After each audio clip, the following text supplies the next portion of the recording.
耶穌再次回到迦拿，這個曾經因水變酒的神奇之地。這裏充滿了希望和信仰，也讓人期待接下來的神蹟發生。預言中的大臣面臨着痛苦而絕望的境地，他的兒子重病在身。雖然他是高官，但卻無法治理家庭的痛苦，這使他決定向耶穌求助，因為他相信耶穌的能力可以拯救他的孩子。這位大臣的身份不一般，象徵着希望與信仰。他雖然擁有權力，卻仍願意俯首稱臣，顯示出他對耶穌的信任與渴望。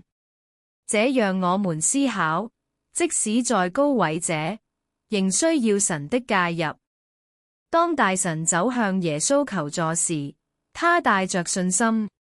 耶穌不僅醫治了他的兒子，也在這過程中強調了信仰的重要性。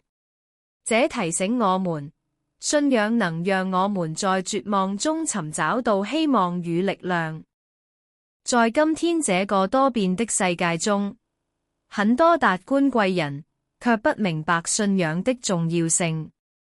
然出於威信的表現，他們應該學會向耶穌尋求幫助。耶穌可以超越權力和地位，帶來真正的救贖。